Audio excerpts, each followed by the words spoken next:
Time दे दूं। नमो नमः मित्रों, मैं अंजू शर्मा संस्कृत जीवन में आप सभी का स्वागत करती हूँ। तो कल की व्याकरण की कक्षा में हम लोगों ने चतुर्थी व्यक्ति का अध्ययन किया था और चतुर्थी व्यक्ति के जितने भी सूत्र थे लघु सिद्धांत कौमुदी के अनुसार उन सभी सूत्रों का अध्ययन हम लोगों ने कल की कक्षा में समाप्त कर दिया था। तो सभी मित्र हमारे लाइव आ गए होंगे और जो लोग भी लाइव आ चुके हैं वो लोग अपने मित्रों के साथ वीडियो की लिंक को शेयर कर दीजिए, जिससे कि अधिक से अधिक लोग वीडियो के साथ लाइव जुड़े।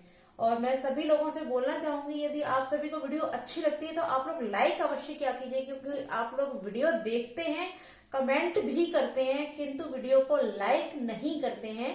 तो इसलिए आप लोगों को यदि वीडियो पसंद आती है, अच्छी लगती है, तो आप लोग वीडियो को लाइक अवश्य किया कीजिए। तो जैसा कि हम लोगों ने चतुर्थी व्यक्ति का अध्ययन पूर्ण कर लिया और आज हम लोग इसका अध्ययन करेंगे वह है हमारी पंचमी विभक्ति, क्योंकि कारण प्रकरण चल रहा है, कारक प्रकरण। और कारक प्रकरण में हम लोगों ने प्रथमा, द्वितीया, तृतीया और चतुर्थी 4 विभक्तियों का अध्ययन कर लिया है। आज हम लोग अपनी 5वीं विभक्ति अर्थात जो पंचमी विभक्ति है उसको लेकर के मैं आप सभी के समक्ष उपस्थित हुई हूँ। तो आज हम लोग पंचमी विभक्ति का अध्ययन करेंगे। तो आइए हम लोग पंचमी विभक्ति के विषय में अध्ययन करते हैं। तो आप लोगों ने वीडियो की लिंक को अपने दोस्तों के साथ शेयर कर दिया होगा और सभी लोग अधिक से अधिक लोग वीडियो के साथ जुड़ चुके होंगे। तो और मैं आप सभी से बोलना चाहती हूँ, जिन लोगों ने भी अभी तक चैनल को सब्सक्राइब नहीं किया है, चैनल को सब्सक्राइब कीजिए, बेल आइकन को दबा लीजिए, जिससे कि आपके पास नोटिफिकेशन समय से पहुंचता रहे और आप लोगों को प्रत्येक वीडियो मेरी समय से मिलती रहे। तो आइए हम लोग पंचमी व्यक्ति का जो प्रथम सूत्र है उसके विषय में अध्ययन करते हैं। तो जो हमारा पहला सूत्र है वो है हमारा ध्रुवम, ध्रुवम पाए, ध्रुवम पाए अपादानम, ध्रुवम पाए अपादानम।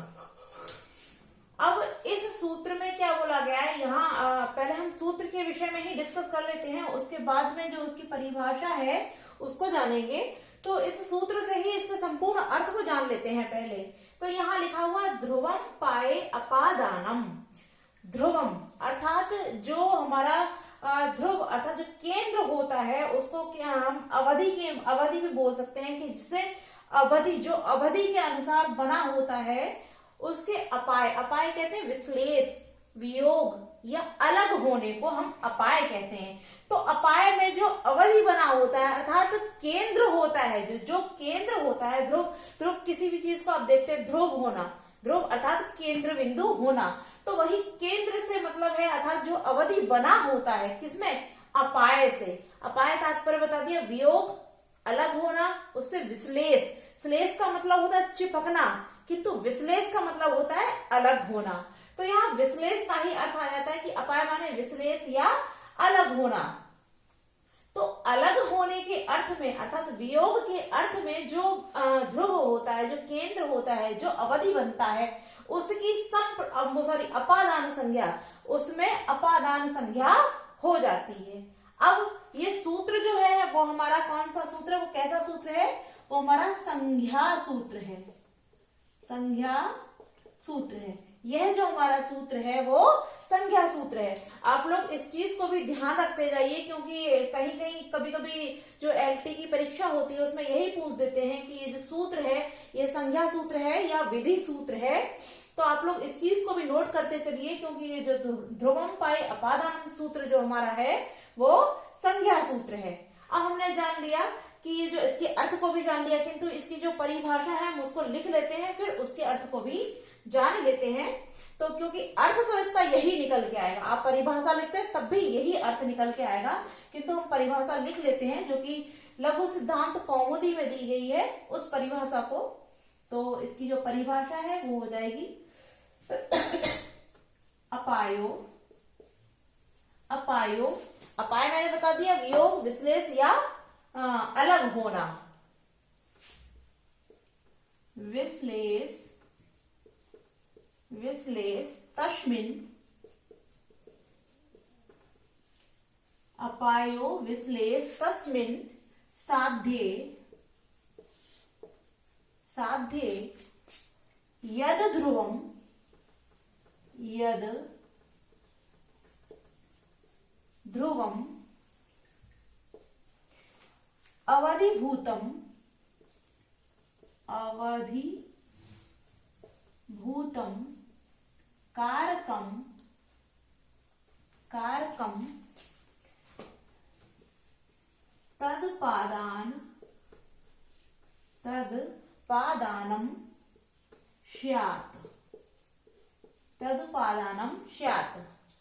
अब देखते हैं हम इस परिभाषा में क्या बताया गया है कि जो अपाय है, अपाय का ही यहाँ अर्थ दे दिया गया है, विश्लेष। अभी मैंने आपको बताया कि श्लेष माने होता है चिपकना। जब हम श्लेष अलंकार को पढ़ते हैं तो उसमें भी यही अर्थ होता है कि जब एक शब्द में दो अर्थ चिपके हुए होते हैं अर्थात जुड़े हुए होते हैं तो वही चीज हो जाती है। श्लेष माने होता है चिपकना, किंतु यहाँ हमारा क्या दिया है, विश्लेष। विश्लेष का तात्पर्य हो गया अलग होना, चिपकना नहीं, उसका उल्टा अर्थात श्लेष का उल्टा अर्थात तात्पर्य विलोम जो होता है वो हो जाता है हमारा विश्लेष। तो अपाय अर्थात अलग होना, वही चीज यहाँ विश्लेष।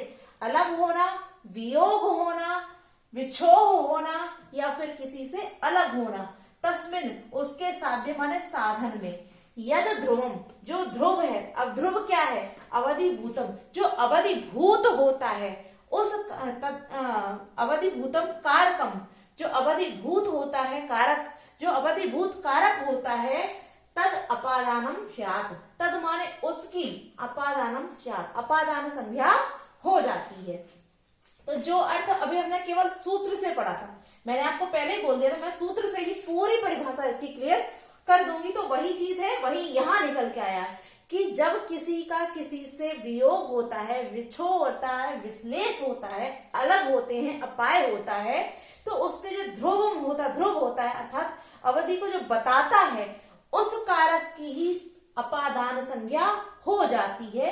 तो इस कारण यहाँ ध्रुवम पाय अपादानम से अपादान संज्ञा होकर वहां पंचमी विभक्ति हो जाती है और यह जो हमारा सूत्र है वो संज्ञा सूत्र हो जाता है। अब जो इसका उदाहरण है उसको देखते हैं, जैसे घोड़े से गिरता है,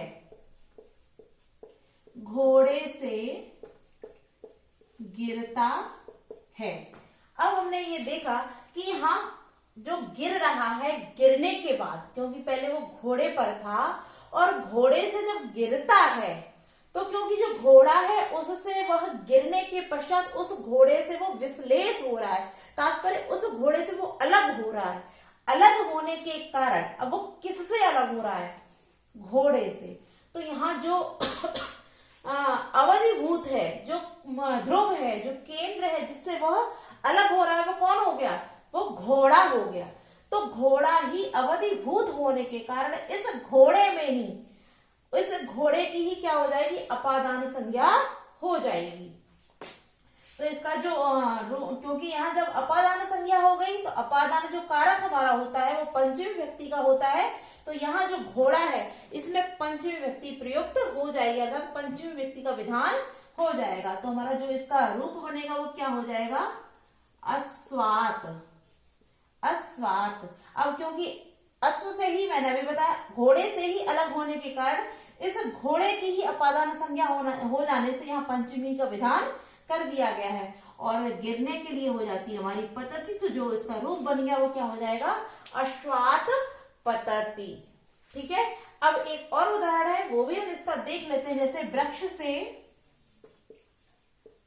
से पत्ता गिरता है, पत्ता गिरता है, वृक्ष से पत्ता गिरता है।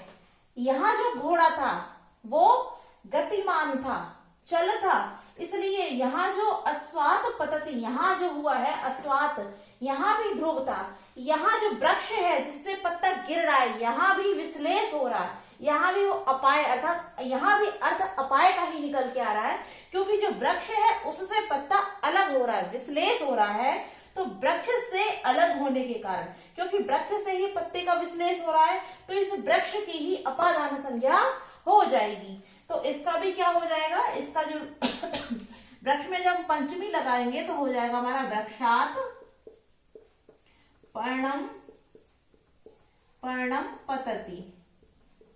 तो इसका क्या बन गया, वृक्षात पर्णम पतति। तो हम लोगों ने दोनों ही उदाहरण देख लिए कि घोड़े से गिरता है अश्वात पतति तथा वृक्ष से पत्ता गिरता है तो वृक्षात पर्णम पतति।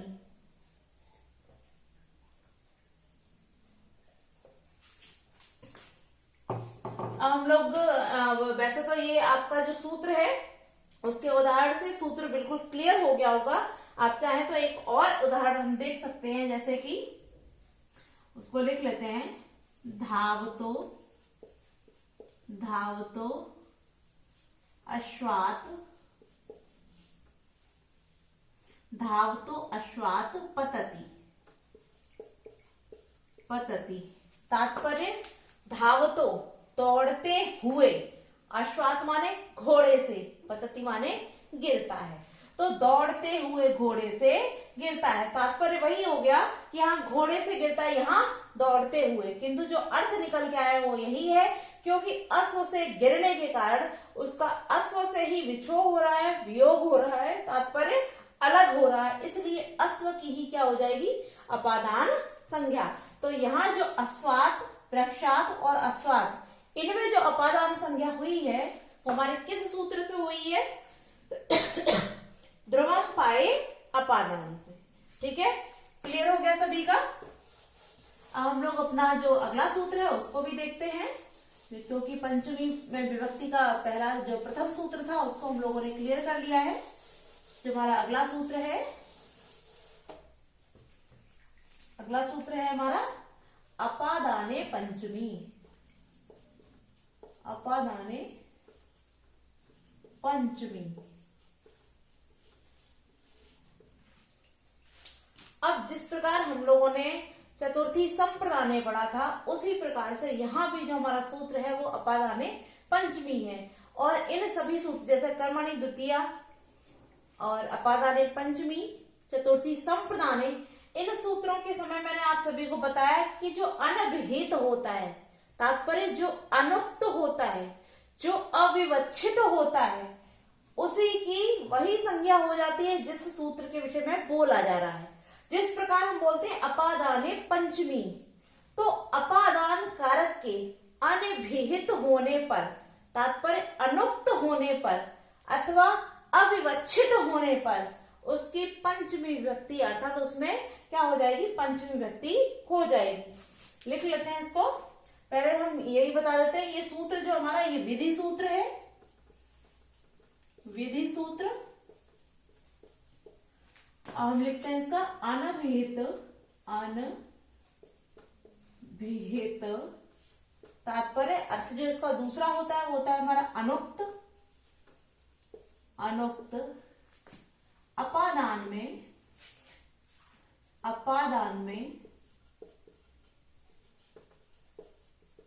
पंचमी होती है, पंचमी होती है। ठीक है, अब आप लोग अनभिहित और अनुक्त जान गए होंगे क्योंकि इस चीज का हम अध्ययन कई बार कर चुके हैं कि अभिहित, अनभिहित क्या होता है और अभिहित क्या होता है, उक्त क्या होता है और अनुक्त क्या होता है। जब हम किसी भी कारक को उक्त कर देते हैं या अभिहित कर देते हैं तब वहां प्रथम व्यक्ति हो जाती है, किंतु जब हम उसी कारक को अनुक्त या अनभिहित कर देते हैं तब वहां जो विभक्ति है, तात्पर्य अगर चतुर्थी है तो वहां चतुर्थी हो जाए, अर्थात संप्रदान कारक को जब हम अनुक्त करते हैं तो वहां चतुर्थी हो जाती है। पंचमी को जब अनुक्त करते हैं तब वहां पंचमी हो जाती है और जब द्वितीया को करते हैं तब वहां द्वितीया हो जाती है। किंतु जब हम प्रथमा और तृतीया को अनुक्त करते हैं तब वहां तृतीया एक में ही नहीं बल्कि प्रथमा और तृतीया दोनों में ही तृतीया हो जाती है। तो हमने जाना कि अनभिहित जो अनुक्त अपादान कारक होता है उसमें क्या हो जाएगी, उसमें हमारे पंचमी व्यक्ति हो जाती है। इसका उदाहरण देख लेते हैं, जैसे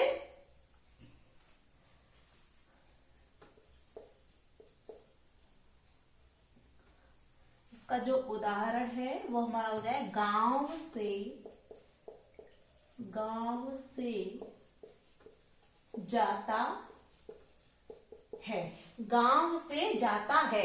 अब यहाँ गांव से जाने के कारण जो मनुष्य गांव से जा रहा है उसका भी गांव से विश्लेष हो रहा है, तात्पर्य वो भी गांव से अलग हो रहा है। इस कारण यहाँ गांव जो है उसके अनभेद हो जाने के कारण, अनुक्त हो जाने के कारण इस गांव की भी अपादान संज्ञा अर्थात इसमें भी पंचमी व्यक्ति का विधान हो जाएगा। तो जो इसका रूप बन जाएगा वो क्या हो जाएगा हमारा, ग्रामाद, ग्रामाद गच्छति, ग्रामाद गच्छति, गांव से जाता है तो ग्रामाद गच्छति, या गांव से आता है तब ग्रामाद आयाति। अगर इसको जाता है लिखेंगे तब हो जाएगा ग्रामाद गच्छति, तात्पर्य गांव से जाता है। तो हमारा ये जो अपादाने पंचमी है ये सूत्र भी क्लियर हो गया है। हम अपना अगला सूत्र देखते हैं।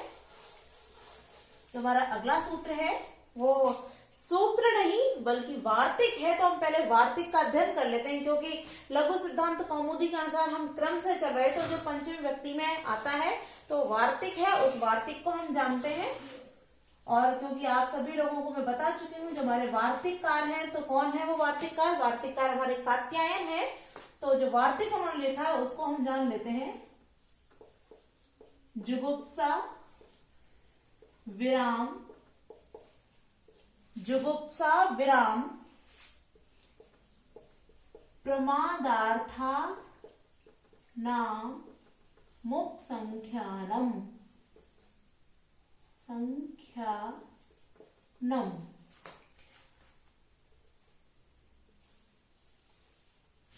जुगुप्सा विराम प्रमादार्था नाम उपसंख्यानम। अब यहाँ हमारी कुछ धातुओं के विषय में वर्णन किया गया है कि ये जो सूत्र, ये जो वार्तिक है वो किन किन धातुओं के साथ पंचमी व्यक्ति का विधान करता है। तो पहले हम धातुओं को जान लेते हैं। सबसे पहले हमारी आ जाती है जुगुप्सा, उसके बाद है विराम, तत्पश्चात है प्रमाद, प्रमाद।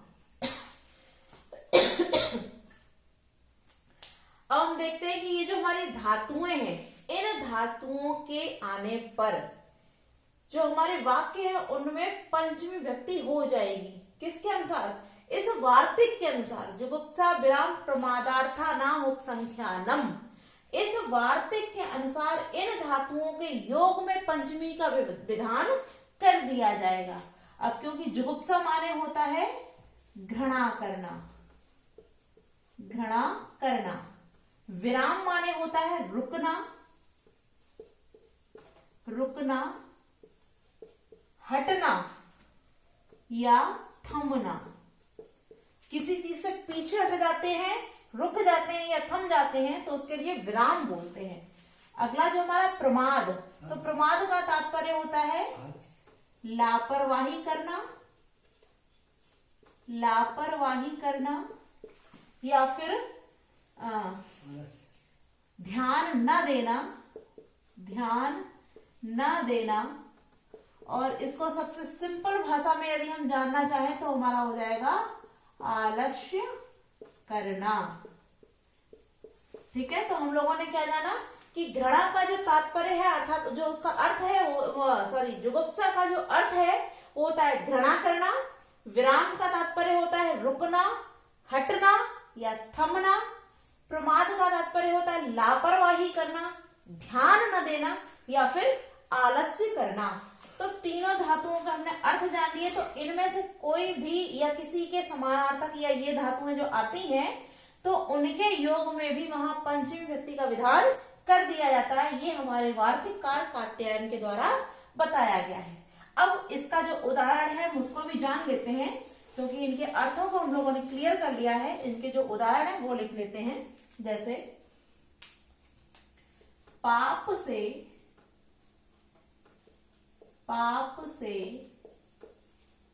घृणा, घृणा करता है, पाप से घृणा करता है। अब क्योंकि यह घृणा कर रहा है किंतु किससे, पाप से, तो पाप से घृणा करने के कारण ये जो पाप है इसी की अपादान संज्ञा हो जाएगी। तो पाप में ही जब अपादान, इसी की जब हम अपादान संज्ञा कर देते हैं तो इस पाप में कौन सी विभक्ति का विधान कर दिया जाएगा? पंचमी विभक्ति का विधान। तो इसका क्या हो जाएगा? पापात पापात जुगुप्सते, पापात जुगुप्सते। ठीक है, पाप से घृणा करता है। और यदि हम इसको संधि करके लिखना चाहें तो इस प्रकार भी लिख सकते हैं, पापात जुगुप्सते। जुगुप्सते, पापात जुगुप्सते। क्योंकि जो हमारा ता है उसको जा आदेश कर दिया, तो इस प्रकार यहाँ इसको संधि करके भी लिख सकते हैं और ऐसे भी लिख सकते हैं। तो पापात जुगुप्सते। ठीक है, तो इसका क्लियर हो गया। अगला देखते हैं।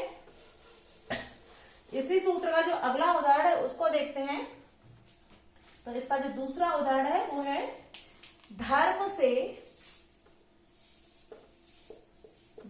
से प्रमाद करता है, प्रमाद करता है।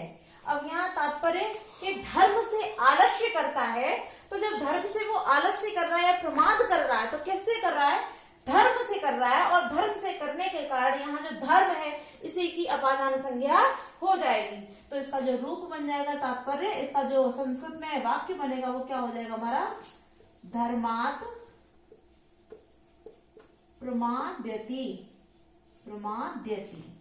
ठीक है, तो हम लोगों ने इसको भी जान लिया। अब एक जो आप लोगों ने मेघदूतम अगर ग्रंथ पढ़ा हो तो उसमें एक हमारा श्रुति वाक्य भी है और उसको बोलना चाहे तो स्वाधिकारात् प्रमत्तः। वहां भी जो स्वाधिकारात् में पंचमी का विधान किया गया है वहां भी इस वार्तिक के द्वारा ही वहां स्वाधिकारात्, क्योंकि प्रमत्त वहां बाद में प्रमाद धातु आ रही है, इसलिए वहां भी स्वाधिकारात् में पंचमी का विधान इसी वार्तिक के द्वारा किया गया है। तो आज की कक्षा में हम लोगों ने पंचमी विभक्ति के 3 सूत्रों का अध्ययन किया, जिसमें 2 सूत्र और एक वार्तिक था। तो आज हम लोग इतना ही रखते हैं और कल की कक्षा में जो पंचमी विभक्ति के अन्य सूत्र हैं उन सभी को लेकर मैं आप सभी के समक्ष उपस्थित होंगी। आप सभी को वीडियो अच्छी लगी हो तो वीडियो को लाइक करें। जिन लोगों ने भी चैनल को सब्सक्राइब नहीं किया है चैनल को सब्सक्राइब करें और प्रतिदिन आप लोग लाइव आया कीजिए, अधिक से अधिक लोग। और जो भी आपके मित्र हों आपकी जानकारी में, जो लोग टेट, सीटेट, सुपर टेट या फिर टीजीटी, एलटी की तैयारी कर रहे हैं, उनको भी आप लोग लाइव आने के लिए बोलिए, चैनल को सब्सक्राइब करने के लिए अवश्य बोलिए। तो आज की कक्षा में इतना ही। नमो नमः।